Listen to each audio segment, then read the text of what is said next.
Welcome everybody, or welcome back if you're one of my soulful subscribers. It's a debate as old as time, or at least as old as the 80s when shred guitar became real popular. It seemed like every band on the block had big hair, tight pants, and pointy guitars that served one purpose, and that was to shred solos so quickly it would break the sound barrier. Or at least my tympanic membrane. To the aging old guard of righteous licks, these new coke-addled speed demons were completely missing the point. Guitar playing, and more specifically the illustrious guitar solo, is meant to be a personal, artistic endeavor, bearing the inner machinations of the musician's spirit, conveying their thoughts and emotions in a wondrous sonic display that marries technical dominion over the instrument with the metaphysical, and perhaps even supernatural dwellings of the soul's depths. And to this, they responded, "Future's now, old man." But were they correct? Is there no soul in shred? Let's talk about it.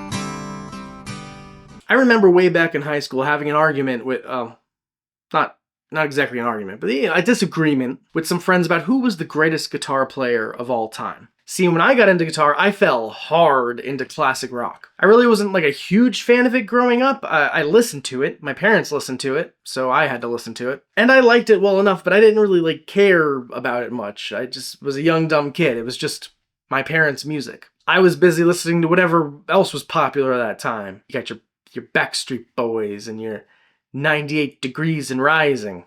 They'll be around forever, I'm sure. But when I started playing guitar, the floodgates opened. I was hearing all these old songs for the first time, despite having heard them my whole life. I fell in love with Zeppelin. I fell in love with Cream, Black Sabbath, AC/DC, Pink Floyd, The Doors, Creedence Clearwater Revival, and of course, the Beatles. And while some of those are more guitar-focused than others, I know you don't hear crazy amount of guitar solos from the Doors, they all still inspired me as a player and taught me the breadth of this instrument. It could do so much.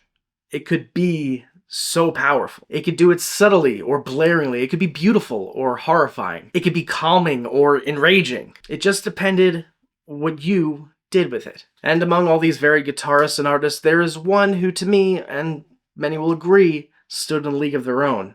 Mr. Jimi Hendrix. It's definitely not a hot take to say Hendrix was the greatest to do it. And while this is always something I'd heard, I very quickly came to agree with it once I had started playing guitar. I vividly remember the pure shock I felt when I first heard the song Hear My Train A-Comin' off the Jimmy Blues album. It was literally like in the movies where people hear music and everyone just kind of stops what they're doing and because they're so transfixed by just how amazing the music is. That happened to me. Real life, that happened to me.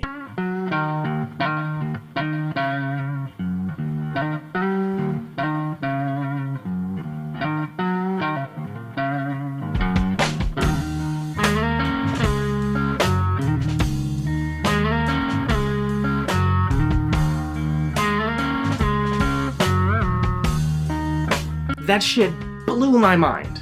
So I had always known, but now from first-hand experience, confirmed that Jimi Hendrix is in fact the greatest guitar player to ever live. It was common knowledge before, it was even more common knowledge by the time I figured it out. So you can imagine how blindsided I was while having this discussion with my high school friends that, no, in fact, Jimi Hendrix sucks, and Eddie Van Halen is the greatest guitar player of all time.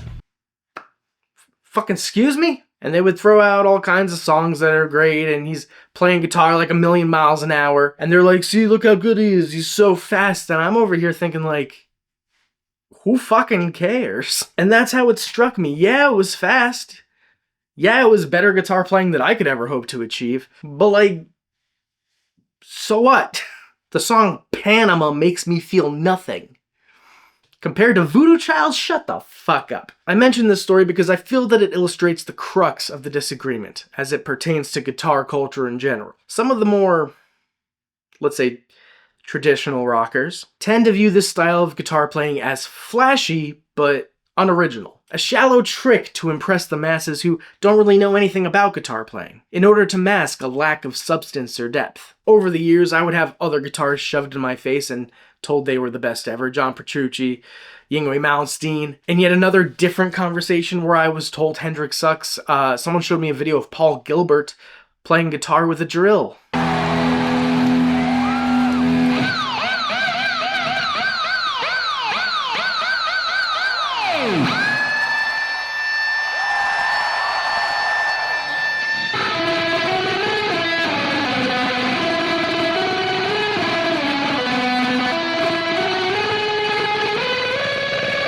Like, cute, man, great, really, I couldn't give less of a fuck. And if we're being honest, it kind of feels like the drill is the one doing most of the work. In fact, I feel like this entire point is visualized during the guitar battle in the film Crossroads. No, not that one. There we go. Ralph Macchio in his suit, trained in the blues and sporting an old Telecaster, one of the most prolific guitars of the blues era, versus Steve Vai, a shred virtuoso with big hair, tight pants, a pointy guitar, and shredding solos faster than bullets shred tissue paper. I know that this argument isn't exactly what the film or scene is about, but you can see the shadow of this ideology looming over it. For us old rockers, it's a comforting fantasy that the old ways not only hold their own against the new wave, but still reign supreme in the end. Vai plays the character of the devil. You can see not just in his playing, but in how he acts that theatrics and showboating are an integral part of the performance. The music is secondary. It's more about the spectacle. And that is why it falls flat and doesn't hold its own. While Macchio stands more stoic and rooted, with cultured reverence and tradition on his side. Although, if we're being honest, no matter how you feel about the topic, there's no way Vai actually lost that battle. That shit was nuts. Now, as I've come to learn more about the instrument, I've softened quite a bit on Eddie Van Halen. I still think Jimmy is number one. But for a while, I was so taken aback and annoyed at this dispute that I kind of held a grudge against Van Halen for a while. It was his show-offy style of playing that gave me my stance to begin with, but it was actually revisiting his playing, I kind of started to change my mind. Let's take a look at this video. It's one of the most famous Eddie videos out there, and the entire point of it is to showcase his talent. The rest of the band leaves. They just leave Eddie to do his thing. The video is titled Eruption Guitar Solo, which I'm sure you know is like one of the key guitar pieces that people point out when talking about what an incredible player Eddie Van Halen is. It is one of the hot doggingest solos in his arsenal.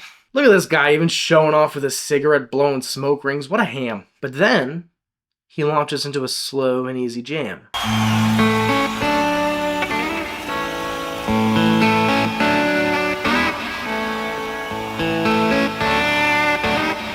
It's sweet and soft, almost like a lullaby. Something I wouldn't immediately associate with the band. Now, as it ends, he rips into his classic style, shredding notes and integrating his trademark finger tapping, but this isn't really a display of arrogance. This is one of technical mastery.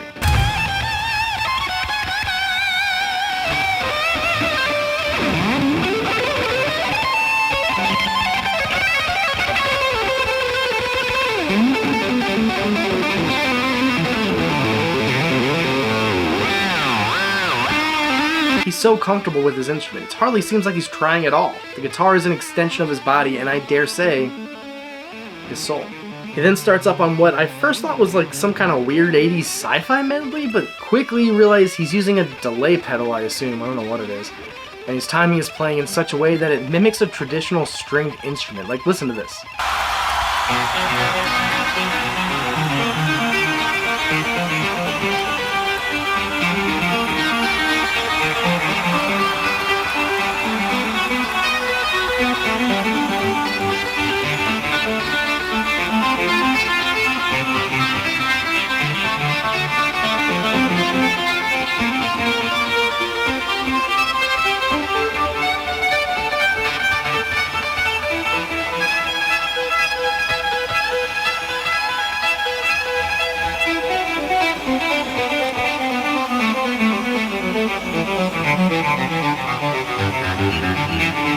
That sounds like a cello.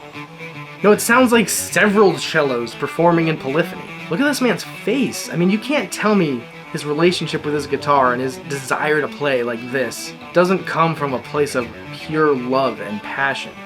This is soul. It may not be the type us old rock types are used to. It's maybe a little manic for our taste. But whatever is inside of this man is being expressed in a way that he has clearly worked tirelessly to achieve.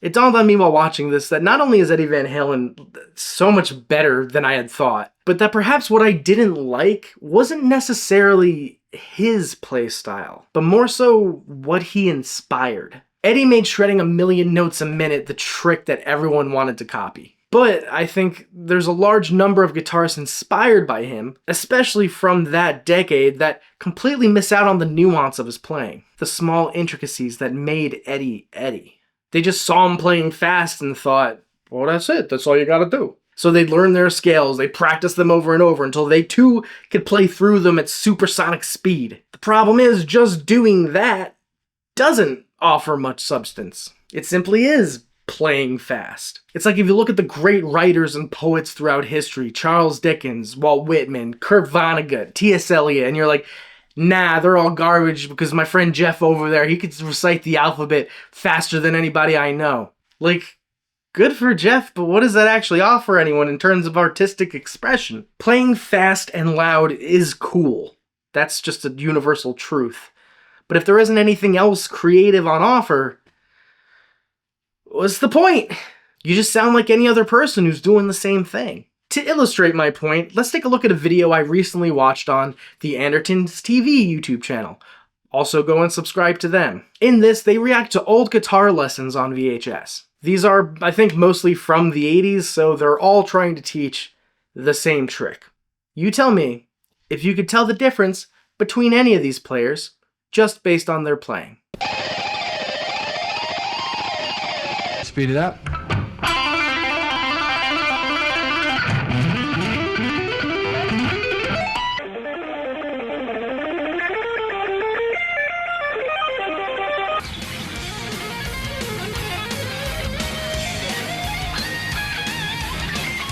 He's got great hair. He's got the best hair so far.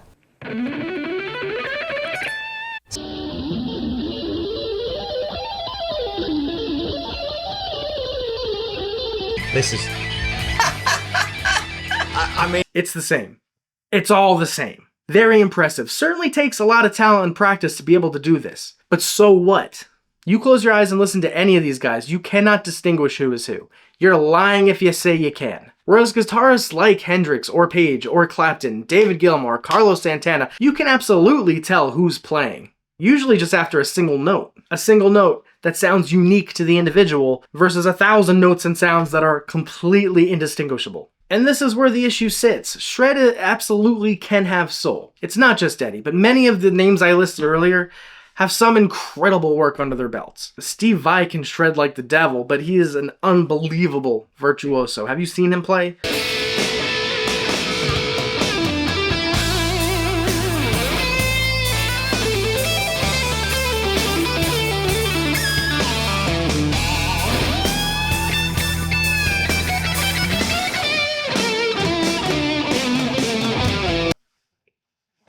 That's soul, baby. This is the kind of guitar playing that lives on another level.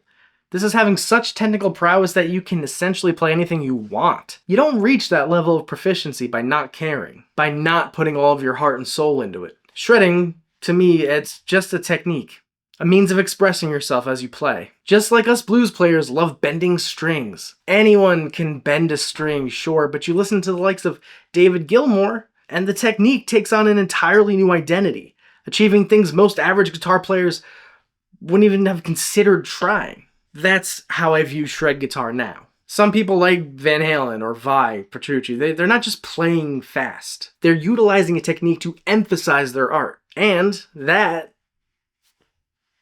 coming straight from the soul. And for the other guys, well, it's more of a parlor trick. I don't want to point at the players in the Andertons videos specifically because, like I said, the point of those videos was to teach the people who bought them how to do specifically that. So clearly they're not going to be showing off their most imaginative playing, but more the people who actually bought those videos and only strive to achieve that one goal, to just play as fast as humanly possible so they could show off.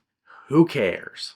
I think shredding guitar by its nature just seems flashy and over the top. And due to that, it's pretty easy to just immediately write it off as soulless or uninspired. But it doesn't have to be. And I'd be lying if I said I haven't seen a bunch of blues players just lifelessly regurgitating the same pentatonic licks out over and over. I might be one of them on most days. So if you were like me, take a minute to reevaluate your stance on this type of music. Really look into what some of the famed and acclaimed shred masters are doing. Maybe it still won't be your type of music, your cup of tea, but I think you'll come away with the same conclusion.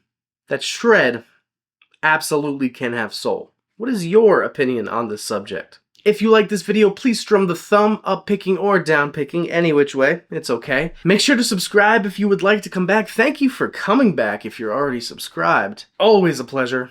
Thanks for coming out. And I'll see you at the next gig.